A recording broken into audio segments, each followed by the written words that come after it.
BA pass झाल्यानंतर मी नोकरी शोधण्याचा खूप प्रयत्न केला, परंतु मला नोकरी मिळाली नाही. म्हणून मी नंतर चहाची गाडी लावायला सुरुवात केली.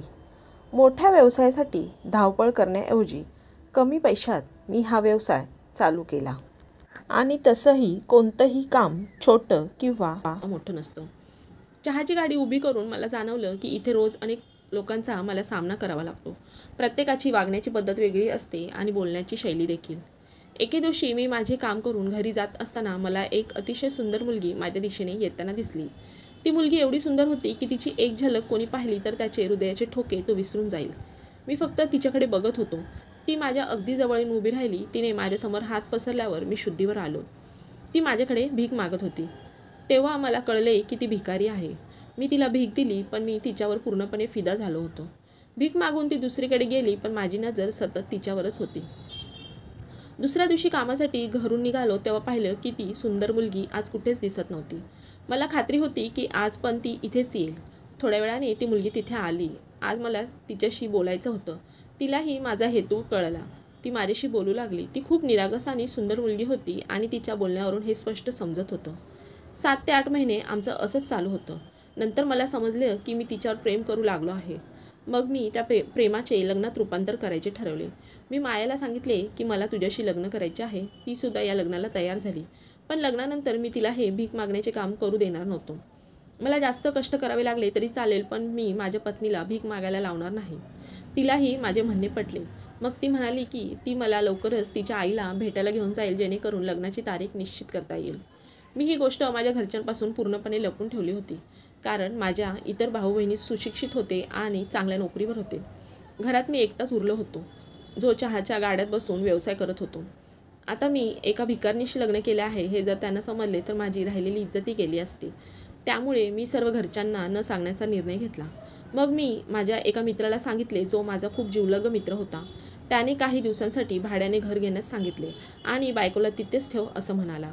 तुझ्या घरच्यांना सांग की तुला नवीन नोकरी मिळाली आहे. माझा मित्र बरोबर बोलत होता. मी माझ्या बाजूने सर्व तयारी पूर्ण केली आणि मायाला सांगितले की मी तिच्या घरी येत आहे. आईला भेटायला येत असल्याचे ऐकून मायाला आनंद झाला. मला माहीत होते की मजबुरीमध्ये मी चहाची गाडी लावली होती, तसंच मायाच्या मजबुरीने तिला भिकारी बनवलं असेल. संध्याकाळी जेव्हा मी मायाच्या घरी गेलो तेव्हा तिच्या आई अंगणात कॉटवर बसली होती. मी त्यांच्या घरी गेल्यावर त्यांनी मला बसवले आणि मग मायाने मला चहापाणी आणले आणि ती स्वतः आत गेली. आमच्या नात्याबद्दल मी मायाच्या आईशी थोडक्यात चर्चा केली. ती म्हणाली, मला हरकत नाही, ही माझी एकुलती एक मुलगी आहे. पण बेटा, मी घरी एकटी कशी राहणार? तुला माहीत आहेस की माया माझी एकुलती एक मुलगी, माझ्या आयुष्याचा आधार आहे. मला तिचे लग्न फक्त अशा व्यक्तीशीच करायचे आहे जो मला आधार देईल किंवा माझ्या घरात घरजावी म्हणून राहील. मी मायाच्या आईला धीर दिला की तुम्ही अजिबात काळजी करू नका, मी तुम्हाला कधीच एकटं पडू देणार नाही. मायाशी माझे नाते पक्के झाले. आम्हाला लग्न साधेपणाने करायचे होते. अखेर माझं आणि मायाचं लग्न झालं आणि माझ्या 2 खोल्यांच्या छोट्याशा घरात ती आली. ती इथे आल्यावर जणू माझ्या घराची शोभाच वाढली होती. लग्नाच्या रात्रीच मी मायाला सांगितले की आता मी तुला भीक मागून पैसे कमवू देणार नाही. तू माझ्यासाठी सतत घरी राहावे अशी माझी इच्छा आहे.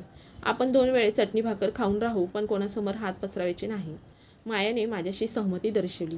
ती म्हणाली की मी हे काम स्वतःच्या इच्छेने करत नाही, तर बाबांनी मला माझ्या लहानपणी या कामाला लावले. ते मला जबरदस्तीने लोकांकडे भीक मागायला पाठवत असत. तेव्हा भीक मागणे माझी मजबुरी होती आणि आता भीक मागण्याशिवाय माझ्याकडे पर्याय नाही. पण आता माझं लग्न झालं आहे आणि इतका प्रेम करणारा नवरा मिळाला आहे, त्यामुळे मी आता हे काम करणार नाही. लग्नाच्या पहिल्या रात्री मी मायाला एक अंगठी गिफ्ट म्हणून दिली, पण माया पलंगावर काहीतरी शोधत असल्याचे मला जाणवले. नंतर माया दोन्ही हाताची मुठ्ठी दाबून बसली होती, जसं ती माझ्यापासून काहीतरी लपवण्याचा प्रयत्न करत आहे. मी त्या गोष्टीकडे दुर्लक्ष केलं. रात्र खूप झाली होती. मग वाटलं आता झोपावं. मायाला गुड नाईट म्हटलं आणि मी झोपण्यासाठी कुस बदलली. पण माझ्या डोळ्यात झोप नव्हती. मला मायाकडून जाणून घ्यायचे होते की ती या लग्नामुळे खुश आहे की नाही. मी बळजबरीने जर तिला माझी बायको बनवले नाही ना. थोड्या वेळाने मी झोपी गेलो. त्यानंतर काय झाले मला माहीत नाही. सकाळी डोळे उघडले तर समोर माया बसली होती. मायाने अजून रात्रीचेच कपडे घातले होते. हे पाहून मला आश्चर्य वाटले. ती अजूनही नव्या नवरीच्या पोशाखात होती. मी आश्चर्याने डोळे चोळले आणि उठू लागलो.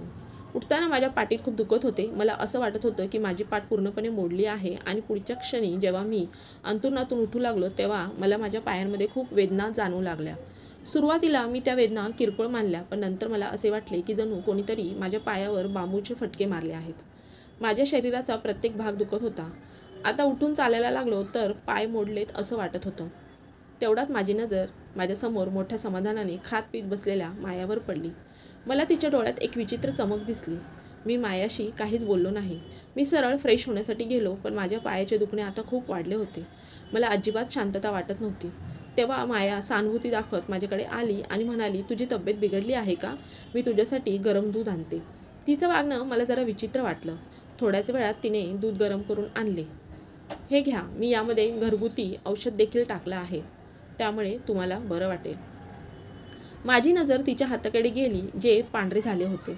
असे वाटले की तिने खरोखरच माझ्यासाठी स्वतःच्या हाताने औषध बनवून दुधामध्ये टाकलं आहे.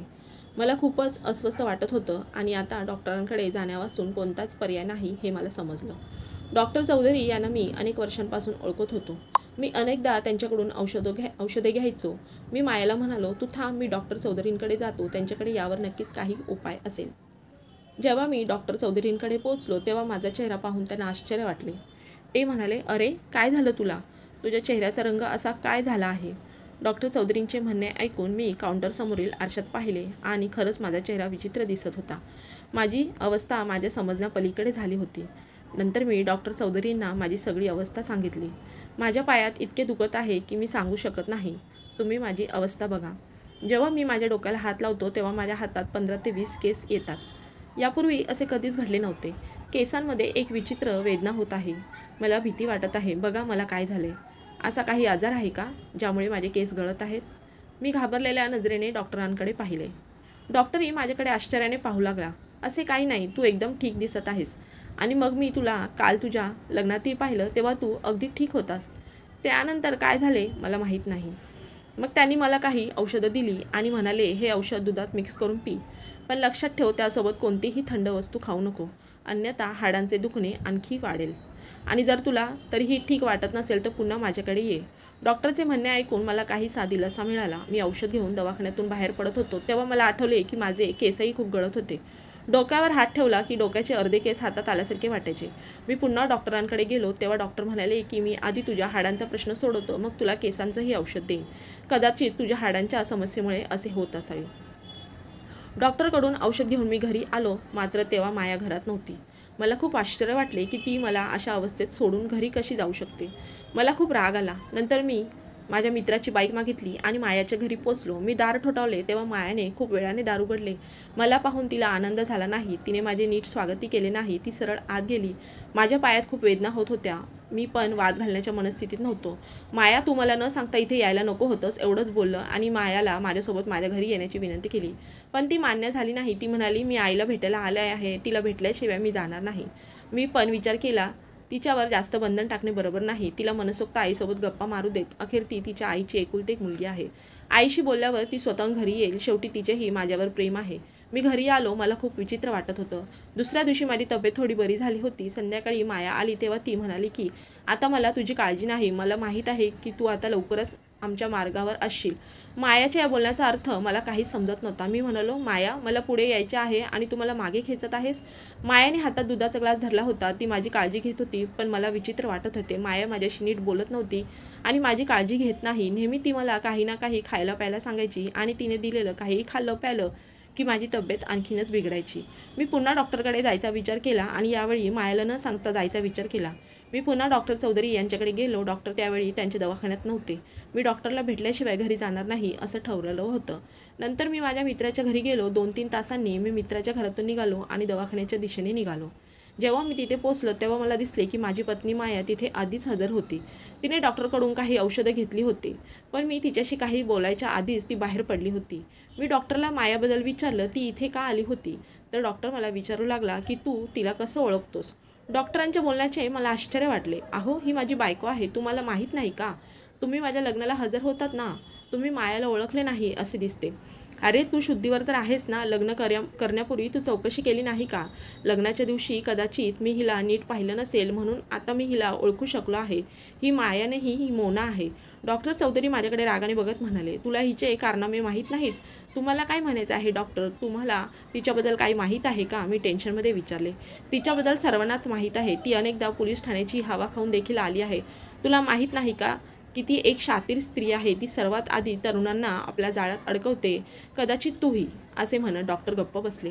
काय बोललात डॉक्टर? मला काही कळत नाहीये. जेव्हा मी डॉक्टरांना विचारले तेव्हा ते मला सांगू लागले की मोना एक टोळीशी संबंधित आहे.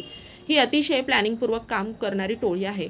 मोना ही काही साधी स्त्री नाही, ती एक लुटारू स्त्री आहे. आजवर तिने केलेले कारनामे ऐकले तर तू कानाला हात लावशील. आता मला घाबरू नका, सत्य काय ते लवकर सांगा. मी माझ्या पत्नीबद्दल सत्य जाणून घेण्यासाठी हताशपणे विचारले. तेव्हा डॉक्टर सांगू लागले, तुला माहीत आहे की ती एक टोळीशी संबंधित आहे, ज्या टोळीचा उद्देश तरुणांना त्यांच्या जाळ्यात अडकवून हातपाय तोडून भीक मागायला लावणे आहे. हे त्या तरुणाची अशी परिस्थिती करतात की नंतर त्या माणसाकडे स्वतःच्या उदरनिर्वाहासाठी भीक मागण्याव्यतिरिक्त आणखी कोणतेच साधन राहत नाही आणि नंतर हे भीक मागून मिळवलेले पैसे ते स्वतः घेतात आणि त्या तरुणाला पूर्णपणे भिकारी बनवून टाकतात. तुझे पाय दुखत आहेत. आता मला समजले की हे सर्व त्या चेटकिनीने केले आहे. तिने अशी काही पावडर किंवा पाणी वापरले असावे ज्यामुळे तुझ्या पायांवर परिणाम झाला असेल.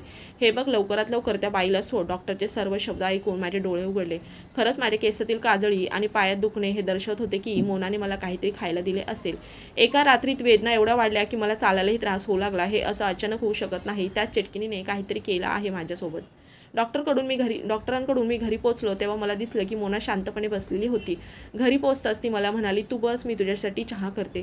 तुझी युक्ती मला समजली आहे चेटकिनी. मी मोनावर जोरात ओरडलो. तू माझ्यासोबत खेळ खेळलीस. तू काय केलेस ते मला आता समजलं आहे. आणि मग मी तिला ओढले आणि घरातील एका रूममध्ये बंद केले.